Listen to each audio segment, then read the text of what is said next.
Nagbukas ang pelikula sa isang grupo ng mga tao na nangingibabaw sa bawat sulok ng lungsod at nagreresolbo sa bawat issue. Ang grupong ito ay tinatawag na The Firm, na may reputasyon sa kakayahang pangasiwaan ang lahat ng uri ng problema at salungatan sa isang napakaayos at mahusay na paraan. Ang isa sa mga pangunahing pamamaraan na ginagamit nila ay ang pagdeploy ng isang lubos na sinanay na mamamatay tao. Ito ay upang pangasiwaan ang mga gawaing masyadong komplikado o mapanganib para sa mga karaniwang paraan. Bukod pa rito, ang mga assassin na ipinadala ng The Firm ay kilala sa kanilang mga kakayahan upang makumplito ang mahihirap na misyon ng may kahangahangang katumpakan, na ginagawa silang lubos na epektibong paraan para sa pagtugon sa mga hamon na kinakaharap ng grupong ito. Hindi nagtagal, isang babaeng nagngangalang Samantha, isang assassin mula sa The Firm, ang nakitang nagpapahinga at nag-e-enjoy ng kaunting oras para sa sarili. Di nagtagal, nakatanggap si Samantha ng isang agarang tawag mula kay Nathan, ang chairman ng The Firm, na siyang central figure at pangunahing controller sa loob ng organisasyon. Inimbitahan pala ni Nathan si Samantha na makipagkita agad sa kanya sa isang itinalagang lokasyon. Ang lugar ng pagpupulong ay isang restaurant na kilala bilang isang lokasyon na madalas na ginagamit ng The Firm para sa iba't ibang mga negosasyon at mahahalagang talakayan. Kilala ang restaurant na ito sa pagiging tahimik na sumusuporta sa mga seryosong talakayan, na ginagawa itong paboritong lugar para sa The Firm upang magsagawa ng iba't ibang transaksyon at mahahalagang strategic meeting para sa kanilang mga operasyon. Ang eksena ay lumipat sa 15 taon na ang nakaraan, kung saan ang isang teenager na si Samantha ay nakipag-usap sa kanyang ina, si Scarlett, na nagtatrabaho din sa ilalim ng The Firm. Noong panahong iyon, humingi si Scarlett ng aklat na naglalaman ng mga armas na nakuha ni Samantha mula sa isang librarian, bahagi ng isang underground na organisasyon na nakikipagtulungan sa The Firm. Hindi nagtagal pagkaalis ng kanyang ina, lumitaw ang isang grupo ng mga lalaki, hinahanap si Scarlett dahil pinatay niya ang kanilang boss. Nang magbanta ang mga lalaki na papatayin si Samantha dahil hindi niya sinasabi kung nasaan ang kanyang ina, biglang sumulpot si Scarlett at pinagbabaril silang lahat. Mula sa sandaling iyon, hindi na muling nakita ni Samantha ang kanyang ina at si Nathan na ang nagpalaki sa kanya. Gayunpaman, salamat sa pambihirang talento at kakayahan ni Samantha na nakapagpapaalaala kay Scarlett, madalas na binibigyan siya ni Nathan ng mahihirap na gawain. Sa kasalukuyan, nakikita si Nathan na nagtalaga kay Samantha ng isang komplikadong gawain upang makuha ang ninakaw na pera at pumatay ng isang tao. Dahil dito, mabilis na sumugod si Samantha sa lokasyon. Gayunpaman, bago iyon, naglaan siya ng ilang sandali upang bisitahin ang mga librarian upang palitan ang lahat ng kanyang mga armas. Nang malaman ng mga librarian, na sina Florence, Matelin, at Anna na si Samantha ay anak ni Scarlett, na malapit din nilang kaibigan, agad nilang tinanggap at binigay ang lahat ng kailangan niya. Samantala, ang isang makapangyarihang mafia boss na nagngangalang Jim McAllister ay ipinakitang labis na galit dahil ang kanyang anak ay pinatay ni Samantha. Dahil sa pakiramdam na pinagtaksilin at hindi siya iginagalang, agad na inutusan ni Jim ang kanyang pinagkakatiwalaan at makaranasang kanang kamay, si Billy, na gawin ang mahalagang misyon na ito. Ang mga utos ay malinaw at matatag, dapat hulihin ni Billy si Samantha sa anumang paraan na kinakailangan upang ipaghiganti ang pagkamatay ng anak ni Jim, at ibalik ang karangalan na sa tingin niya ay nadungisan ng mga aksyon ni Samantha. Sa makatuwid, si Billy, na kilala sa kanyang husay sa pagsasagawa ng mga mapanganib na gawain, ay inaasahang magagawa ang misyon na ito ng may kahusayan at katumpakan, na tinitiyak na hindi makakatakas si Samantha sa mahigpit na paghihiganti ni Jim. Sa madaling salita, nakarating na si Samantha sa lokasyon at walang pag-aalinlangan, pumasok siya sa isang silid upang alisin ang kanyang target. Di nagtagal pagkatapos nito, natuklasan ni Samantha ang nakakagulat na katotohanan na ang lalaking nagngangalang David, na kanyang target, ay ginamit lang ng isang grupo ng mga tao upang magnakaw ng pera. Napag-alaman na ang anak na babae ni David ay bihag ng mga kriminal na siyang nag-utos kay David na magnakaw ng pera, si Samantha, na nakaramdam ng pagkakasala, ay dinala ang lalaki sa isang ospital na kontrolado ng The Firm. Pagdating, ipinaliwanag ni Samantha ang insidente na naranasan niya sa isang doktor na nagngangalang Ricky at hiniling sa kanya na gamutin si David. Dahil nasa panganib ang buhay ng anak ni David, agad na umalis si Samantha para iligtas siya, gamit ang kanyang mamahaling kotse. Habang nagmamaneho, ikinuwento ni Samantha ang kanyang sitwasyon kay Nathan. Gayunpaman, hindi sumasang-ayon si Nathan na masangkot si Samantha sa mga gawain ng ibang tao at sinabihan siyang bumalik. Sa kabila nito, si Samantha, na naaawa kay David, ay piniling iligtas ang kanyang anak. Sa totoo lang, kahit siya ay assassin, may malambot pa rin na puso si Samantha. Nang walang ibang mga pagpipilian, pagkatapos ay inutusan ni Nathan ang tatlong iba pang mga assassin, na sina Yankee, Dracula, at Samuel na pigilan si Samantha, ngunit may patakaran na huwag siyang patayin. Di nagtagal, nakatanggap si Nathan ng balita na isa sa mga lalaking pinatay ni Samantha ay anak ni Jim, na ikinagulat ni Nathan dahil tiyak na maghihiganti ang boss ng mafia. Pagdating sa lugar kung saan naroon ang mga kriminal, inutusan si Samantha na iligpit ang lahat ng kanyang armas at magpalit ng damit bago pumasok sa isa pang silid. Gayunpaman, pagkatapos lamang matapos magpalit ng damit, lumitaw sa kanyang harapan sina Yankee, Dracula, at Samuel at agad siyang inatake. Bagamat ang tatlong lalaki ay may kanya-kanyang kakayahan para saktan si Samantha, ngunit sa hindi inaasahang pagkakataon, nagawa niyang bugbugin sila. Nang makita ang kanyang mga kasanayan, ang nagulat na mga kriminal ay naging mausisa tungkol sa kanyang pagkakakilanlan. Nang matapos ang laban, mabilis na nilapitan ni Samantha ang mga kriminal na nakikitang hawak ang anak ni David, na nagngangalang Emily, na hostage.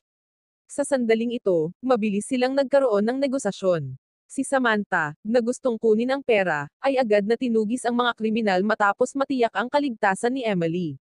Nakapagtataka, ang isa sa mga kriminal ay nagtaksil sa grupo, na inaatake ang lahat ng kanyang mga kasama. Kapag nagtangka ang traidor na maghagis ng bomba, biglang may sumabog. Si Samantha, na nakakaramdam ng pagtataka, ay pumunta upang tingnan ito. Gayunpaman, isang nakaligtas na kriminal ang namamahala sa pagbaril sa kanya. Dahil dito, si Samantha, na puno ng emosyon, ay agad na pinatay ang kriminal na iyon. Sa ibang lugar, sina Yankee, Dracula, at Samuel ay binibigyan ng gamot na pampawala ng sakit. Sa kasamaang palad, sobrang nilanghap nilang tatlo ang gas dahilan para mahilo si Ricky na naruroon. Hindi nagtagal, nakipag-ugnayan si Nathan sa grupo ni Yankee upang magtanong tungkol sa kanilang kalagayan. Kasabay nito ay nilapitan din si Nathan ng mga miyembro ng board na nagtatanong kung ano ang kanilang gagawin sa pagkamatay ng anak ni Jim. Hindi gustong makipagsapalaran, inutusan ni Nathan ang grupo ni Yankee na alisin si Samantha. Samantala, si Samantha, nakaramdam ng awa, ay dinala si Emily sa ospital kung saan ginagamot si David. Sa kasamaang palad, si David, na nawalan ng maraming dugo, ay namatay.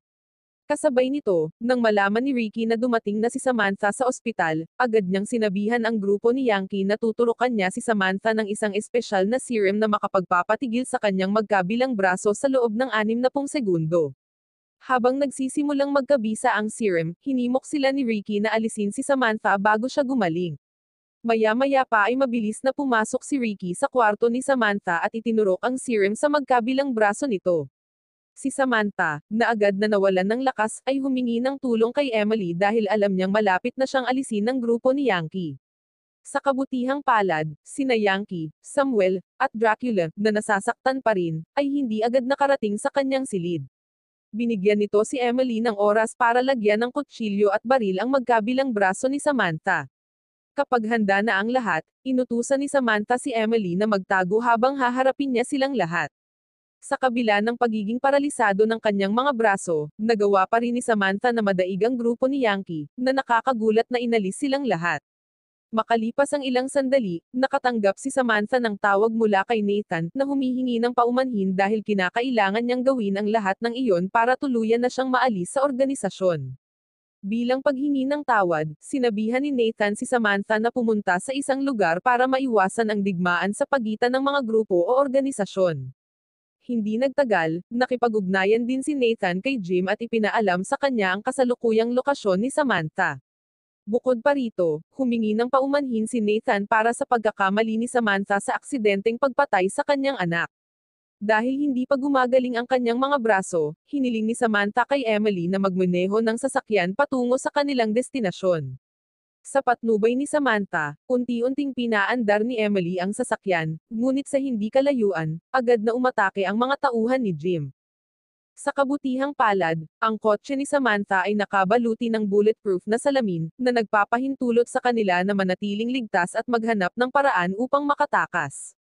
Sa kasamaang palad, dumarami ang mga tauhan ni Jim na patuloy na dumarating, kaya hiniling ni Samantha kay Emily na ipikit ang kanyang mga mata at sundin ang kanyang utos.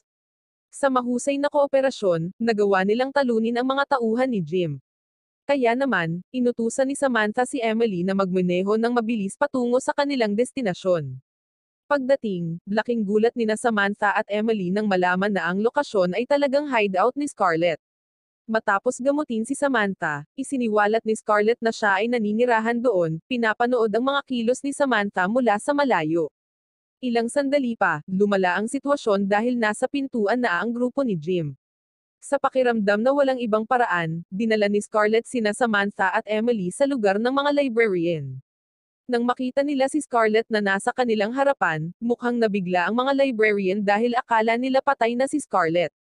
Samantala, sa isang lalong apurahan at pressure na sitwasyon, dahil ang buong serye ng mga kaganapan ay nasa balikat ni Samantha, napilitan siyang gumawa ng mahirap na desisyon na utusan ang lahat sa paligid niya na umalis kaagad at humanap ng ligtas na lugar. Nararamdaman din ni Samantha na ang tanging paraan upang malutas ang isyung ito at matiyak ang kaligtasan ng lahat ay direktang harapin ang mga tauhan ni Jim. Sa kabila ng napakahirap na sitwasyon at walang anumang baril, si Samantha ay nagpapakita ng pambihirang tapang at husay. Sa kahangahangang kakayahan at determinasyon, kahit na nag-iisang lumalaban, nagawa ni Samantha na talunin ang karamihan sa mga tauhan ni Jim. Kasabay nito, si Scarlett na ayaw niyang lumaban ng mag-isa si Samantha, ay balak siyang tulungan. Kapag nasa mahirap na sitwasyon na si Samantha, biglang dumating si Scarlett sa tamang oras para iligtas siya. Tunay na kahanga-hanga ang aksyon ng mag-ina dahil pareho silang nagtataglay ng hindi kapani-paniwalang kakayahan. Pagkatapos ng mahabang labanan at sa kabila ng patuloy na pagdating ng mga tauhan ni Jim, nakipag-away pa rin sina Samantha at Scarlett. Sa kabilang banda, hiniling ni Anna at Florence kay Madeline na protektahan si Emily dahil pareho silang tutulong kay Samantha at Scarlett. Bilang resulta, isang napakabangis na labanan ang nagaganap. Sa ibang lokasyon, si Billy, nang makita ang ilan sa kanyang mga tauhan na pinatay ng grupo ni Samantha, ay nakaramdam ng galit at nagnanais na alisin si Madeline, na nakatayo sa harap niya. Dahil dito, nakatanggap si Madeline ng isang malubhang sugat ng bala na naging dahilan para matalo siya sa laban. Hindi nagtagal, mabilis na lumapit sa tabi ni Madeline sina Anna, Florence, Samantha, at Scarlett na katatapos lang pabagsakin ang buong grupo ni Jim. Sa kanyang huling sandali, humihingi ng paumanhin si Madeline dahil hindi niya naprotektahan si Emily, na dinukot ni Billy. Maya-maya, pagkatapos ng libing ni Madeline, si Samantha ay biglang nakatanggap ng tawag mula kay Billy, na humiling sa kanya na makipagkita sa kanya sa isang restaurant. Ang pagpupulong ay itinuturing na napakahalaga, dahil sa pagkakataong ito plano ni Samantha na makipag-ayos kay Billy para sa pagpapalaya ni Emily. Sa makatuwid, maingat na inihahanda ni Samantha ang lahat, isinasaalang-alang kung gaano kahalaga ang sandaling ito sa kanyang pagsisikap na matiyak ang kaligtasan ni Emily. Bagamat sa una ay hindi sumang-ayon si Scarlett, si Samantha, na gustong iligtas si Emily, ay pumunta sa restaurant ng mag-isa. Sa harap ni Jim, humingi ng tawad si Samantha at nakiusap sa kanya na palayain si Emily. Si Jim, na gustong maghihiganti, ay pumayag na palayain si Emily pagkatapos muna siyang pahirapan ng dahan-dahan. Gayunpaman, bago mangyari iyon, nakakapagtaka, nakaposisyon na sina Scarlett, Anna, at Florence sa paligid nila. Sa isang sitwasyong puno ng tensyon at nakakatakot na kapaligiran, mahigpit na inutusan ni Scarlett si Samantha na tumakas at dalhin si Emily sa kanilang lihim na hideout na matagal ng ligtas na lokasyon. Bukod pa rito, nauunawaan ni Scarlett kung gaano kahalaga ang kanilang kaligtasan at alam niyang ito lang ang lugar kung saan ligtas silang makapagtago mula sa paparating na banta. Hindi nagtagal, nakaalis na sina Samantha at Emily sa lokasyon at nagsimulang lumipat patungo sa kanilang destinasyon. Isang labanan ang naganap sa pagitan ng dalawang magkasalungat na grupo. Ang laban ay nagsasangkot ng hindi lamang pisikal na lakas kundi pati na rin ang diskarte at taktika, na ginagawang mas tensyonado at hindi mahuhulaan na kapaligiran. Pagkaraan ng 2 araw, matapos manalo sa labanan at para turuan si Nathan ng leksyon, inutusan ni Samantha si Emily na pumunta sa kanyang bahay. Sa isang piraso ng papel na nakatago sa isang libro, napagtanto ni Nathan na nasa panganib siya ngayon. Sa katunayan, hindi kalayuan sa kanyang kasalukuyang kinatatayuan, si Samantha ay nakikitang nakaposisyon na may hawak na sniper na nakatutok mismo sa kanyang puso. Sa sandaling iyon, hiniling ni Samantha kay Nathan na makipag-usap sa kanyang mga kasosyo at lahat ng miyembro ng The Firm upang ipaliwanag na ang mga aksyon na ginawa ng kanyang grupo ay talagang mali. Kung tumangging makipagtulungan si Nathan at ang mga miyembro ng The Firm, kasama ang kanilang mga partner, nangako si Samantha na aalisin silang lahat. Wow naman! Doon nagtatapos ang pelikula mga idolo, salamat sa inyong panonood.